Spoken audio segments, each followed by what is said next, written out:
हास्यास्पद है कि किस तरह से आंदोलन को बदनाम करने के लिए, कुचलने के लिए इस तरह के षड्यंत्र किए जा रहे हैं और हम इसकी घोर निंदा करते हैं। मीडिया में जिस तरीके के नैरेटिव सेट किया जा रहा है कि ये तो मास्टरमाइंड था, इसने तो ये कर दिया, अगर ये सब चीजें की हैं तो आप पेश कीजिए सबूत। इतना लठ मारने की क्या जरूरत थी थाने में बंद करके? किसी को क्या किए थे? कोई जुर्म किए थे? मजदूर को गैस इतना महंगा मिल रहा है। इतने छोटे बच्चों का इनका चाचा को भी ले गए हुए हैं, बताओ। इस तरीके से यूपी पुलिस और यूपी एसटीएफ जिस तरीके से काम कर रही है, हम लोग उसके खिलाफ आज यहाँ पे प्रदर्शन करते हुए आए। तो हम लोग एक बात भी रख रहे हैं, अगर यूपी एसटीएफ को कोई काम करना है तो वो एक लीगल तरीके से आए ना। उनको अगर किसी से पूछताछ करनी है तो आप किसी को किडनैप करके बातचीत नहीं करेंगे। आपको एक नोटिफिकेशन देना होता है, आपको कोई नोटिस देना होता है कि हम आपसे पूछताछ करना चाहते हैं, बात करना चाहते हैं, ना कि आप घरों से किसी को उठा लेंगे। आप नॉक करेंगे, आप बोलेंगे कि मैं कोई गैस पाइप का काम करने के लिए आपके घर आया हूँ, और नॉक खोलेंगे तो पता लगे कि आपके फ़ोन जब्त कर लिए गए। तो इसी चीज़ के लिए, और मेरी दोस्त को भी किया गया है, रोहिणी के अपार्टमेंट से यही हुआ ना, हमारे 5 लोगों को उठा लिया गया था। कई घंटों तक वो लोग लापता रहे, फोन उनके जब्त कर लिए गए। 300 से अधिक लोगों को गिरफ्तार किया। बिल्कुल, और उसमें माइनर्स भी हैं, औरतें हैं, उसमें बच्चे हैं 15-15, 16-16 साल के। सब लोगों को गिरफ्तार कर लिया गया। अभी तक नहीं पता है वो लोग कहाँ पे हैं। तो ये तो है ही ना, यूपी पुलिस आज नाबालिगों को किस बेसिस पे गिरफ्तार किया? पता नहीं, बता ही नहीं रहे ना ये लोग किस बेसिस पे गिरफ्तार किया है। ये तो यूपी सरकार की बेशर्मी है कि उन लोगों ने किस तरीके से गिरफ्तार किया, और अभी तक कोई रीजन नहीं दे रहे हैं। अगर कोई किसी ने गुनाह किया है तो आप पेश कीजिए ना। गोदी मीडिया में जिस तरीके के नैरेटिव सेट किया जा रहा है कि ये तो मास्टरमाइंड था, इसने तो ये कर दिया, अगर ये सब चीजें की हैं तो आप पेश कीजिए सबूत। आप सबूत कोर्ट में दीजिए ना। मजदूरों को आंदोलन करना भी अपराध हो गया है। बिल्कुल, अभी लग तो यही रहा है ना। और दिल्ली सरकार तो एकदम शांत बैठी है, लग रहा है कि गीत भजन और कवाली गाने के लिए बैठ गए हैं लोग। तो इनको कोई फर्क नहीं है। यहाँ पे यूपी पुलिस आती है, बॉर्डर के अंदर घुसती है और कुछ भी कर देगी। हम लोग यहाँ के वोटर हैं, महिलाएं हैं, नागरिकों को हमारा कोई लेना देना नहीं है। तो हमारा यही सवाल है कि जनता के लोगों की सुरक्षा किसके हाथ में है? अगर रेखा गुप्ता सरकार नहीं कर सकते तो योगी जी को इनका मुख्यमंत्री घोषित कर दे। बड़ी साजिश थी इसके पीछे, जो पाकिस्तानी साजिश क्या बता रहे थे? इस पे हंसाई जा सकता है, इस पे क्या बोला जा सकता है? अगर साजिश थी, अगर ये सारी चीजें थी तो आप प्रूफ पेश कीजिए, आप सबूत पेश कीजिए।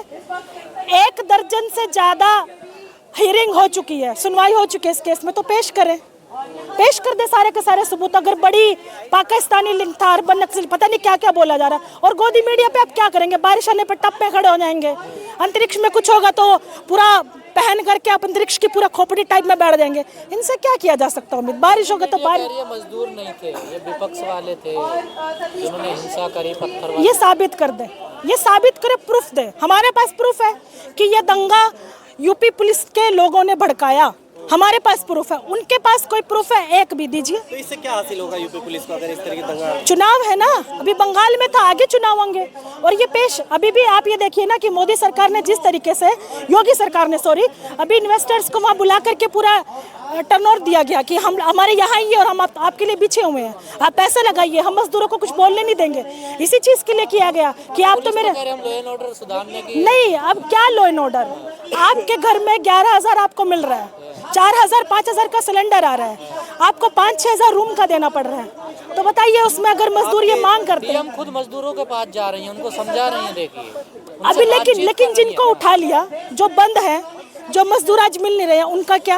आपके भी फोन जब्त किए? मेरा फोन नहीं किया जब्त, मेरा नहीं किया, मेरे दोस्तों को किया।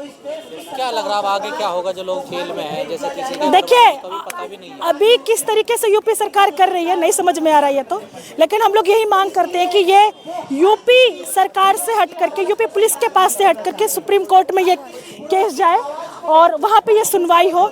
दूसरा कि आज जिस तरीके से तानाशाही और गैर कानूनी तरीके से सारी चीजें की जा रही हैं, उसके हम विरोध करते हैं। विपक्ष भी चुप देगी इस पूरे मामले में। बिल्कुल, देखिए चंदा कहाँ से आता है? हर किसी को पैसा कहाँ से मिलता है? सारी जितनी भी चुनावबाज पार्टियां हैं, इनको चंदा कहाँ से मिलता है? बड़े बड़े पूंजीपति, बड़े बड़े पैसे वालों के घरों से।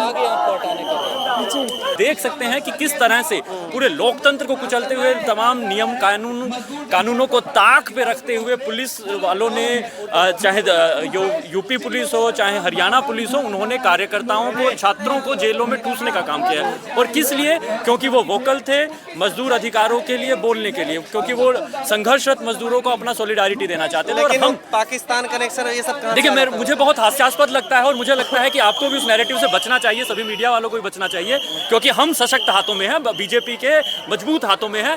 तो वहां पर आईएसआई घुस जाए इस देश में और इस तरह के हिंसा करवा दे, मुझे हास्यास्पद लगती है। दूसरी चीज, आप अगर वो ये कहते कि मोसाड ने किया है, CIA ने किया है, तब एक बार की लग सकता था कि वो पावरफुल लोग हैं और उन्होंने, वो मोदी से ज्यादा पावरफुल है इसलिए उन्होंने कर दिया होगा। मगर ये हास्यास्पद है कि किस तरह से आंदोलन को बदनाम करने के लिए, कुचलने के लिए इस तरह के षड्यंत्र किए जा रहे हैं और हम इसकी घोर निंदा करते हैं। हम मांग करते हैं कि श्रम मंत्री, देश के श्रम मंत्री, यूपी के श्रम मंत्री और हरियाणा के श्रम मंत्री इस्तीफा दें, क्योंकि उनकी जिम्मेदारी थी कानूनों को लागू करवाने की, वो ठीक से लागू नहीं करवा पाए। इसके साथ साथ हम मांग करते हैं कि जिस तरह से हम देखते हैं कि जब हम अंग्रेजों के समय में जी रहे थे, गुलामी के दौर में जी रहे थे, वहां पर भी रॉयल कमीशन फॉर लेबर्स बना था, लेबर राइट्स के लिए कमीशन बना था और वहां पर उनके मजदूरों की क्या स्थिति है उसको जानने के लिए ये चीजें की गई थी। लेकिन हमारी निकम्मी सरकारें, हमारे निकम्मे श्रम मंत्री इस तरह का कोई कमीशन नहीं बना रहे हैं। वो नहीं जानना चाहते कि वर्तमान में मजदूरों की क्या स्थिति है, उनके हालात क्या है। और हम मांग करते हैं कि सरकार मजदूरों की यथार्थ स्थिति को जानने के लिए केवल अच्छे दिन के नारों का नहीं, जुमलों का मामला नहीं है, उनकी सही में रियलिटी क्या है, उनकी हालात क्या है, उनकी दुर्दशा क्या है, उसको जानने के लिए कमीशन बनाए और इन पूरी घटनाओं की, जो तमाम मजदूर आंदोलन उभर के आए हैं पूरे पिछले देश भर में, उनके लिए निष्पक्ष जांच कमेटियां बनाए ताकि सभी को, मजदूरों को न्याय मिल सके। आगे हम इस आंदोलन को बढ़ाने वाले हैं, जनता के बीच ले जाने वाले हैं, ताकि लोग जागरूक होकर अपने अधिकारों के लिए, हकूकों के लिए लड़े, क्योंकि यही स्थितियां दिल्ली में है, देश के अलग अलग इलाकों में है। और हम इस आंदोलन को बढ़ाने का काम करेंगे ताकि मजदूरों को उनके अधिकार मिल सके। साथियों को रिएक्ट करो, साथियों को रिएक्ट करो, यूपी पुलिस शर्म करो, जाएंगे, पुलिस के आला अधिकारियों से मिलेंगे। हम लोग आज का ज्ञापन कमिश्नर पुलिस तक भी लेकर जाएंगे, दिल्ली पुलिस के CGI से लेकर हर जगह लेकर जाएंगे कि ये जो पूरा कानून व्यवस्था की धज्जियां उड़ा दी गई है, ये इसको रोकना पड़ेगा और इसको रोका जाना चाहिए। इस पूरी डिमांड को लेके बाकी लोग अपने राइट्स को लेके प्रोटेस्ट जारी रखेंगे। ये लड़ाई कहाँ तक आगे जाएगी?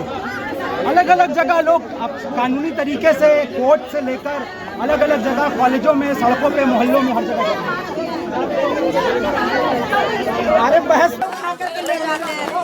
थाने ले जाते, चौकी ले जाते, 4-4, 5-5 घंटे रखते हैं। अब इतने छोटे बच्चे को लेकर के आए, इसके इतने छोटे बच्चे को इनके चाचा को भी ले गए हुए हैं। बताओ, ये दिल्ली वालों, पुलिस वालों का हिम्मत नहीं। गुंडे के सरकार में पुलिस भी गुंडा हो जाती है, समझ में आ नहीं। हाँ, गुंडे की सरकार में पुलिस भी गुंडा हो जाती है। एक बात बताइए, इतना लठ मारने की क्या जरूरत थी थाने में बंद करके? किसी को क्या किए थे? कोई जुर्म किए थे? प्रदर्शन नहीं तो किए थे मजदूर के लोग। गैस इतना महंगा मिल रहा है, सैलरी प्रदर्शन